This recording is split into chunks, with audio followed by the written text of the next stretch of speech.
Hey there and welcome. Today we are going to learn how to graph slope-intercept form from a table, 2 points, and the slope-intercept equation. We got a lot to do today, so let's get started. Alright, so let's look at this first problem here. Here we have y equals 3x. So we're saying y equals 3 times x. And you can choose any values that you want for x. We've been given the values -2, -1, 0, 1, and 2 for this one, so we're going to use these. But if you're not given values to plug in, you can choose whatever values that you want for x. In general, we want you to choose at least 5 points, where 2 of them are positive, 2 of them are negative, and 1 of them is 0, because it really allows you to see what the graph is doing. But by definition, a linear equation, which is what this is, only needs 2 points. So let's actually work with this problem here. If we have the problem y equals 3x, and x is -2, I am simply going to replace my x with -2. So I'm going to have 3 times -2, and 3 times -2 is -6. So this point really ends up being -2, -6. And I'm going to do that with the next one. So I have 3 times, this time my x value is -1. 3 times -1 is simply -3. So this ordered pair becomes -1, -3. That -1 comes from the x value that we plugged in. That -3 is what is the answer that we get after we substitute it in. And we do that multiplication. So for the next one, 3 times 0. And we know that anything times 0 is just 0. So this point becomes 0, 0. The next one is 3 times 1, which is 3. So our ordered pair becomes 1, 3. And that last point that we're plugging in is 2 for x, so 3 times 2 is 6. So our ordered pair is 2, 6. All right, so now we need to actually plot all these points. So I'm going to go ahead and do that real quick. So if I have -2, -6, I'm going to go to the left 2 and then down 6. -1, -3, we start at the origin. We're going to go left 1 and down 3. 0, 0 is the origin, so that's just going to stay right there. 1, 3, from the origin we go to the right 1, up 3. And then 2, 6, again, we start at the origin. We're going to go to the right 2, and then up 6. Here's where my points are, and then I'm going to connect those dots. And then super important to make sure that we draw arrows on both sides. This graph goes on forever in both directions. We've stopped it at these points because these were the points that we chose to test. But I can plug in any value I want for x. I could find any point on this line. So it goes on infinitely. We need to make sure that we account for that with the arrows. We can also find our slope of this line. Remember to find the change in our x values and the change in our y values. So our y values each time are increasing by 3, and then our x values each time are increasing by 1. So our slope for this problem is going to be 3/1. We can also actually look at our graph and figure that out as well. Remember, you pick 2 pretty points, any 2 pretty points that you want. So if I choose these 2 pretty points here, I can count my rise, how many lines I go up. That one I increased by 3, and then I ran 1. So again, my rise over run gave me 3/1, which is also my slope. So they both work either way. Let's look at a different problem. All right, so this time we have y equals -5/4 x minus 2. And we weren't given values of x to find. We get to choose the values of x that we want to choose.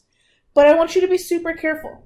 Let's watch what happens if we choose the value -2 for x. Let's just see what happens. I will end up with -5/4 times -2, and I'm going to write it as -2/1 just since it's a fraction, minus 2. And when I do that, I'm going to take -5 times -2, which gives me a +10, over 4 times 1, which is 4, minus 2.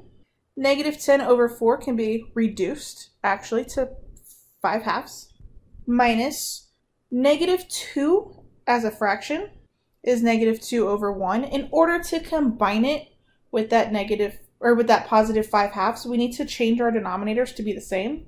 So I'm going to multiply this by 2/2 so that I get a 2 in my denominator, which gives me -4/2.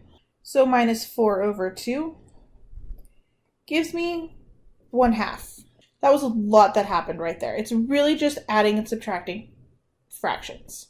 But you notice that we get an answer of a fraction. And while that's completely okay and acceptable, you can absolutely graph this, it's going to be hard to make it an accurate graph. So I personally don't want to do that at all. In order to get rid of the fractions completely and not have to deal with them, we're actually going to want to choose values of x that can be divided by our denominator of 4. So if I need to have 2 negative numbers and 2 positive numbers and 0, I'm going to make one of those negative numbers -8, because -8 can be divided by 4. -4 can be divided by 4. And then again, we want 0. And then for my positive numbers, I'm just going to make them the positive versions of my negatives. So 4 and 8. Now I'm going to take these values and plug them in. So I'm going to say -5/4 times -8/1 minus 2. Well, -5 times -8 is +40, and 4 times 1 is 4 minus 2. 40 divided by 4 is 10, minus 2 gives me 8. So my ordered pair for this one is -8, +8. Let's look at another one. If I have -5/4 times -4/1 minus 2. -5 times -4 is +20. Over 4 times 1 is 4 minus 2. 20 divided by 4 is 5 minus 2 gives me 3. So my ordered pair for this one is going to be -4. Let's look at when we multiply by 0. So again, I have -5/4. We're getting all of this from the original equation times 0 minus 2. Well, anything times 0 is 0, and 0 minus 2 is -2. So my ordered pair for this one is going to be 0, -2. All right, my next part is -5/4 times 4/1. Please do not assume that our answer is going to be 3. Do not assume that our answer is going to be -3. We have to actually do the math for 4 being positive this time. Please do not assume that you're going to know the answer because we found -4. -5 times a +4 is -20. Over 4 times 1 is 4. Don't forget that minus 2. -20 divided by +4 is -5 minus 2. And this gives us -7. So my ordered pair for this one is going to be 4, -7. And our last one, -5/4 times +8/1 minus 2. -5 times +8 is -40 over 4 minus 2.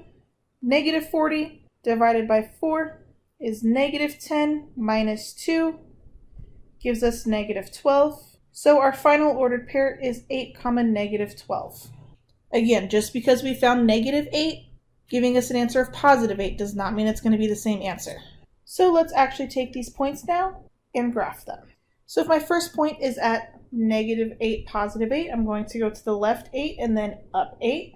My next one is -4, +3, so I'm going to go to the left 4 and up 1, 2, 3. 0, -2, I'm going to stay on my y-axis. I'm not going to go left or right at all. I'm going to go down 2. 4, -7, I'm going to go to the right 4 and then down 7. And then 8, -12 does not fit on my graph because my graph ends at -10. That's okay. Remember, our goal is to strive for 5 points. That doesn't always mean that 5 points are going to fit on the graph that we are given. We can clearly see what the line is starting to look like here, so we can just connect these dots as they are. Please remember your arrows on both sides. That's super important. And so let's find our slope for this as well. I'm going to do my rise over run from 2 pretty points because I think that's a lot faster. But if we notice, our graph is going down, right? Our slope is negative. And I'm going to write that negative in right now because my graph is going in a downward direction.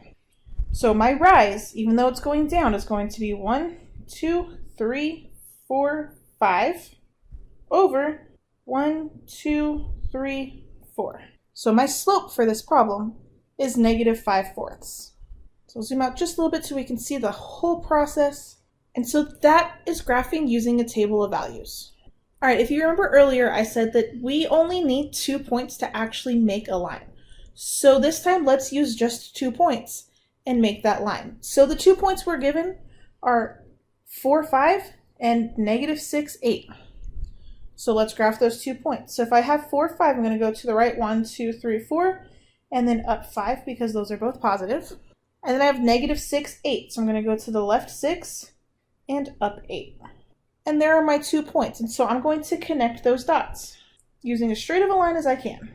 And if you miss the points completely, that's totally fine. That's why we draw the dots, so we know where you mean. And let's calculate the slope of this. Again, this time our slope is going in a negative direction, so I'm just going to draw in that negative now. And my rise to get from one pretty point to the other looks like we went down 3, and then to the right 1, 2, 3, 4, 5, 6, 7, 8, 9, 10. So my slope for this problem is negative 3/10. That is quite a slope. But those are our 2 points, and we've now graphed. We're going to use a secret cheat code, and it's just using the slope-intercept equation, which, remember, is y equals mx plus b. We only really need 2 pieces of information from here in order to graph, and that's our slope and our y-intercept. But knowing everything else will also help us make sure that our graph is correct. So the first thing we need is our slope, which, remember, is our m value, which is always attached to the x. So if I find the number attached to the x, that's going to be negative 2/3. So my slope is negative 2/3. Remember that our y-intercept is our b value. So in this case, our positive 4. And we write it as an ordered pair. Our beginning point is going to be 0, 4. Remember that x value is always 0. It's where our graph crosses the y-axis, which is that line that goes straight up and down on our graph. That's our y-axis. That's where we need to start our graph. Remember that the direction looks solely at our slope. And our slope is negative, which means our direction is negative. Which means our graph is going to go in that downwards direction. For steep and shallow, again, we look at our slope, but we don't care about that positive or negative. We just care about the fraction itself, or the number that's there itself. Is it bigger than 1, or is it between 0 and 1? In this case, it's between 0 and 1, which means that our graph is going to be shallow, right? It's not very steep. And the last part is whether or not it's proportional or non-proportional. For that, we look at our y-intercept, and if our y-intercept is at 0, 0, it is proportional. If it is not at 0, 0, it's not proportional. So we're just going to say that this time it is not proportional. So now let's actually graph it.